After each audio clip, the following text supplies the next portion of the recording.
जिला के किसानों को जैविक खेती के लाभ सहित खेती करने को बढ़ावा देने के उद्देश्य से कृषि विभाग विकासखंड सोलन द्वारा परंपरागत कृषि विकास योजना के तहत एक दिवसीय कृषक अध्ययन भ्रमण का आयोजन किया गया, जिसमें कृषि विभाग विषयवाद विशेषज्ञ डॉक्टर धर्मपाल गौतम ने जैविक सब्जियों की खेती के बारे में प्रतिभागियों को जागरूक व प्रेरित किया।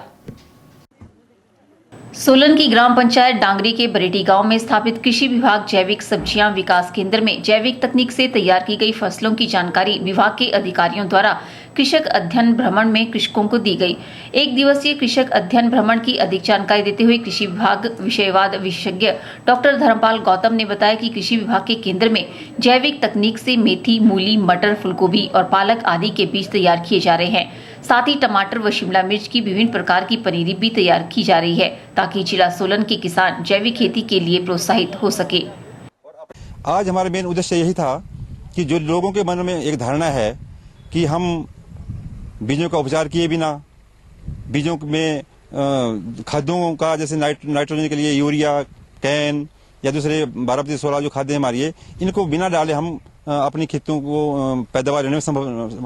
संभव नहीं है।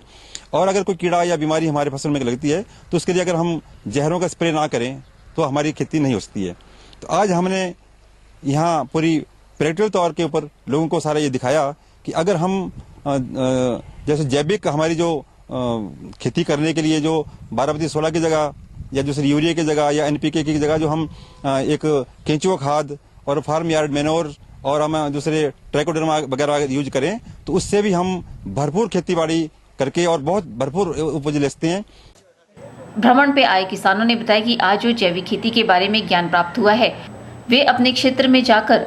जन जन तक जैविक खेती को अपनाने के लिए किसानों को जागरूक करेंगे। उन्होंने कहा कि जैविक खेती के बारे में उन्हें जो जानकारी मिली है, उसे स्वयं भी जैविक तकनीक से खेती अपनाकर अन्य किसानों को भी जागरूक और प्रोत्साहित करेंगे। यहाँ पे जो हमने खेतीबाड़ी देखी है वो देखा कि केमिकल फ्री है और जितने भी हम स्प्रे वगैरह डालते हैं, ठीक है, उससे जो हमें मतलब हानि होती है ना, वो नहीं होती। इससे खेती में से जो वेस्ट सामान बचता है उसको हम पिट में यूज कर सकते हैं, खाद बना सकते हैं, वो भी हाँ एक बेनिफिट है यहाँ पे। और जितना भी हमने यहाँ पे देखा कई तरह के बीज उपलब्ध है। अगर हमने जैविक खेती करनी है तो हम यहाँ से बीज ले सकते हैं। जैविक खेती हम तभी कर सकते हैं जब हम यहाँ से जैविक हमारा बीज होगा। जैविक कृषि के बारे में हमें बताया गया और डॉक्टर साहब ने हमें बहुत अच्छी जानकारी दी कि हम इस ढंग से अगर खेती करेंगे तो हमें ना तो बीमारी लगेगी और ना ही कुछ इससे हानि होगी। जो आजकल हम कर रहे हैं कि ज़्यादा स्प्रे यूज़ कर रहे हैं या खाद्य यूज़ कर रहे हैं, उससे तो हमारा जीवन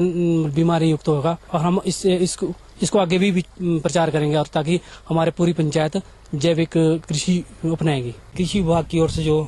एसएम साहब और उद्यान विभाग अधिकारी जो इन्होंने हमारे को बहुत अच्छी ज्ञान दिया यहाँ पर, और इसके बारे में जैविक खेती के बारे में इन्होंने जो भी हमें बताया,